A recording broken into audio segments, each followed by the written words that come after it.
Turma do propósito, e aí, meu irmão, tudo bem? Salmo de número 10. Você que acabou de ouvir o Salmo 9, o Salmo 10 é o complemento.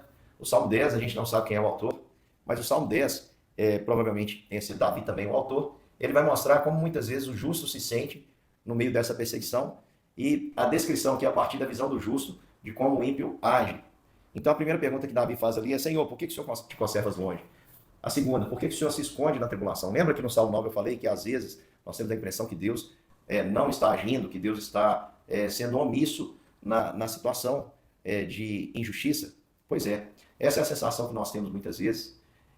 Quando a gente para falar de alguém, aqui o inimigo era diferente, mas a mesma maneira de agir, você vai perceber.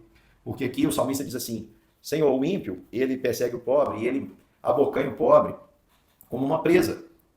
Ele se gloria, o perverso se gloria na cobiça da sua alma. Ou seja, o perverso, quanto mais ele quer obter aquilo que não lhe pertence, mais ele se sente maior. Ele acredita que o ser tem a ver com ter, e por isso ele quer ter tudo de todos para dominar sobre todo mundo. O avarento, aquele que confia nas coisas, aquele que só quer ganhar, ele maldiz o Senhor. E o perverso, aquele que a Bíblia que descreve que ele gloria na cobiça da sua alma, ele não investiga, ou seja, ele não para ver que tudo aponta para a existência de um Criador. Que não há Deus são todas as suas cogitações. Ou seja, ele só cogita que Deus não existe. E é por isso que ele precisa encher a sua vida de coisas. E aí o salmista reconhece, ó, são prósperos nos seus caminhos em todo tempo. É verdade, irmãos. Uma pessoa jactanciosa, desonesta, uma pessoa que prejudica os outros, pode ter certeza que ele vai acumular muitos bens. Aos olhos humanos eles serão prósperos. Mas é aquela frase que eu sempre digo, né? Tem gente que é muito pobre, só tem dinheiro. É esse tipo de pessoa. Muito acima, longe deles estão os seus juízos. Está falando, ó, parece que eles são inalcançáveis pelo juízo de Deus. É interessante, irmãos, que a gente quer que crê, parece que a gente faz uma coisinha errada e vem o juízo de Deus logo em seguida sobre nós. Enquanto nós assistimos abertamente algumas situações em que nós falamos: Senhor, até quando o Senhor não vai julgar? Porque a pessoa parece ficar ilesa e ser abençoada. E eu estou falando, você está entendendo o que eu estou dizendo? Tanta injustiça no nosso país. Olha o que tem acontecido, como o direito tem sido torcido no nosso país por aqueles que deveriam protegê-lo. Né? Quando você vê uma mãe presa porque sujou uma estátua com batom, nós não estamos dizendo que está certo, mas ficar 14 anos longe do filho, espera aí, gente. Enquanto governantes roubam bilhões que poderiam ter salvo vidas na fila dos hospitais, ter nutrido crianças, dado um futuro melhor para muitas crianças que hoje estão entregues aí ao vício, ao tráfico, ao crime. E essas pessoas estão prosperando, estão ricas, estão impunes, enquanto uma coisa muito menos grave está sendo punida com tanto rigor. Meu querido irmão, é muito difícil. Parece que esses homens, os juízos de Deus, estão longe. Quanto aos seus adversários, ele todo ridiculariza. Alguma semelhança, meu irmão, com pessoas que agem assim? Pessoas que ridicularizam o outro, porque acham que o poder está todo na mão deles. Deus está do alto céu, dos altos céus, olhando, zomba deles, porque no seu tempo o Senhor trará juízo. E eles dizem lá no seu íntimo: eu jamais serei abalado. De geração em geração nenhum mal sobrevirá. Ou seja, aquela situação de que um homem está em uma posição em que ele não pode ser atingido. A boca, ele tem cheia de maldição. Enganos e opressão debaixo da língua. Insulto e iniquidade. Boca cheia de opressão. Tudo é para oprimir, para dizer que é melhor. Autoritarismo, tudo que você não vê em Jesus. Debaixo da sua língua, insulto e iniquidade. Põe-se em tocaia nas vilas, trucida os inocentes, nos lugares ocultos os seus olhos espreitam o desamparado, ou seja, parece que vigia as pessoas frágeis para mostrar nelas toda a sua maldade. Está ele de emboscada como um leão na sua caverna, para enlaçar o pobre, apanha-o na rede e o enleia. Abaixa-se e rasteja em seu poder e lhe caem os necessitados. Presta atenção, gente que tem prazer em ver o outro humilhado, machucado, ferido, preso, sofrendo. Alguma semelhança, meu irmão? Se você conseguiu perceber, eu quero dizer para você aqui o que Deus faz. Mas continuando, diz eles no seu íntimo: Deus se esqueceu, virou o rosto e não verá isso nunca. Ele diz: ó, se existe um Deus, ele não está nem aí porque eu faço, é por isso que eu faço o que faço, porque eu não recebo nada, eu estou impune. E aí o salmista faz uma oração que a gente precisa fazer. E eu quero usar deles a minha palavra como clamor para a nossa nação. Levanta-te, Senhor. Ó Deus, ergue a mão. Não te esqueça dos pobres. Por que razão despreza o ímpio a Deus, dizendo no seu íntimo que Deus não importa? Qual que é a razão? Por que leva um ímpio a dizer que Deus não se importa? Sabe o que é? É que ele acha que ele vai ficar impune.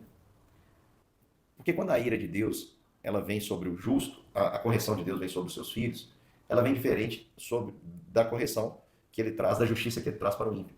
Porque filho, gente, a gente corrige. Filho, Deus faz assim, manda alertas, manda sinais, senta, conversa, mostra, tem paciência, tem misericórdia. Agora, inimigo, a gente aguarda. A gente não brinca com o inimigo. O inimigo, ele tem que ser tratado como inimigo. Então tem um limite para o inimigo chegar. É como um inimigo que tenta invadir uma propriedade privada. O proprietário daquela residência, daquele imóvel, ele só vai fazer algo, e ele precisa ser, muitas vezes, até letal, quando aquele indivíduo ultrapassar um determinado limite. Assim é que Deus faz. O inimigo, Deus jamais vai tratar como filho. Ele não tem prazer na morte do ímpio, mas ele não trata como trata filho. Com o filho ele conversa, ele tem paciência. Mas o ímpio ele aguarda. E o ímpio está lá dizendo, olha aqui, ó, não acontece nada comigo, eu vou fazer, vou continuar fazendo, achando que vai continuar prosperando, mas não tem jeito, meu irmão. E é a oração que eu faço com as palavras aqui do salmista. Tu, porém, Senhor, os tem visto, porque atentas aos trabalhos e à dor, para que os possas tomar em tuas mãos. Ou seja, Deus está vendo o que eles estão fazendo, Deus está aqui com a mão, esperando que eles cheguem para esmagá-los. Para esmagá-los. E presta atenção, meu irmão. Aqui ele diz assim, a ti se entrega o desamparado. Tu tens sido defensor do órfão. Preste atenção. O desamparado se entrega a Deus. O órfão tem sido defendido pelo Senhor. E olha o que o salmista diz. Quebranta o braço do perverso e do malvado. Esquadrinha-lhes a maldade, até nada mais achares. Ele está dizendo, quebra o braço desses homens. E vai atrás, Senhor. Esquadrinhas, persegue, detalha toda a maldade. Até nada mais achares. Até nada mais achares. Porque o Senhor, Deus, é o Rei eterno, da sua terra somem-se as nações. O que o salmista está dizendo é, Senhor, o seu trono é tão perene que as nações desaparecem, mas seu trono permanece. Tens ouvido, Senhor, o desejo dos humildes. Tens ouvido, Senhor, o desejo dos humildes. Quantas pessoas orando, quantas pessoas pedindo, quantas pessoas clamando por justiça, quantas pessoas sendo injustiçadas, quantas pessoas da nossa nação sofrendo, irmão, sofrendo dura necessidade. Você já pensou o que é para um pobre, para uma pessoa assalariada, uma pessoa que recebe um salário mínimo, pagar aluguel hoje, cuidar de seus filhos, se alimentar, comprar remédio? Meu querido irmão, impossível, impossível. E por que isso tem acontecido? Por causa da corrupção, por causa da maldade, por causa de homens perversos. E Deus sabe todas as coisas, porque Ele tem ouvido o desejo dos humildes. De vez em quando a gente vai ao supermercado e a gente observa as pessoas olhando as prateleiras com aquele olhar de um coração esmagado, pensando assim, se continuar assim, daqui a pouco eu não vou ter o sustento em casa. Está estampado na face das pessoas. Isso é um absurdo, é um absurdo. É um absurdo que algumas pessoas tenham condições de viver e ter o necessário para a sua vida, enquanto outras não. E eu não estou aqui defendendo uma ideia que a Bíblia reprova, que é a ideia do comunismo. Essa ideia a Bíblia reprova por completo. Já digo aqui para você que a Bíblia é muito justa. A Bíblia diz que o que não trabalha não deve comer. Agora, outra coisa é a questão da justiça. Um homem sentar-se em um local privilegiado, aumentar o seu próprio salário, aumentar os impostos, mover toda uma máquina para poder favorecê-lo, enquanto as pessoas trabalhadoras, dignas, trabalham arduamente para ganhar um salário que não podem nem mesmo ter o básico. Meu irmão, Deus está vendo tudo isso. E pode ter certeza que o juízo virá. Tens ouvido, Senhor, o desejo dos humildes. Tu lhes fortalecerás o coração e nos ajudarás, como o Senhor tem ajudado até aqui. Tem muita gente que, humanamente falando, não conseguiria se suster. Mas quem tem suprido a necessidade dessas pessoas é o Senhor. O Senhor não desampara os seus, não desampara o órfão, não desampara a viúva, não desampara o necessitado, não desampara o afligido. Pode ter certeza que o Senhor tem mandado de uma forma miraculosa, milagrosa, poderosa, o sustento e a providência para cada um. Mas o Senhor tem ouvido o desejo dos humildes, vai fortalecer o coração, vai acudir, vai fazer justiça ao órfão e ao oprimido, a fim de que o homem que é da terra já não infunda terror. Ou seja, meu querido irmão, o que o texto está nos dizendo é que nós podemos suplantar qualquer tirano aqui dessa terra. Sabe como? Pela fé. O justo viverá pela fé.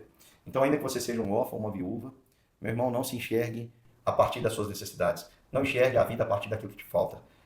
Enxergue a vida a partir daquilo que você já é em Cristo Jesus. E a Bíblia diz que em Cristo Jesus você é filho e herdeiro de todas as bênçãos celestiais que Cristo Jesus tem nas regiões celestiais. Deus tem esse compromisso e essa aliança com você. E o Deus que fez mais, quer salvar a sua vida e redimi-la, ele vai sustentar também toda a sua jornada. Então, enquanto um homem vier, qualquer homem que vier querendo infundir terror, ria, zombe, creia no seu coração que o rei que você se submete não é ninguém nomeado, não é ninguém que precisou de um favor político para chegar lá, não é ninguém que precisou de uma trama. O rei que você serve é de eternidade a eternidade Deus. E a seu tempo irá mostrar o seu poder. Um grande beijo, meu irmão. Amanhã nós estamos juntos para o Salmo de número 11. Até lá.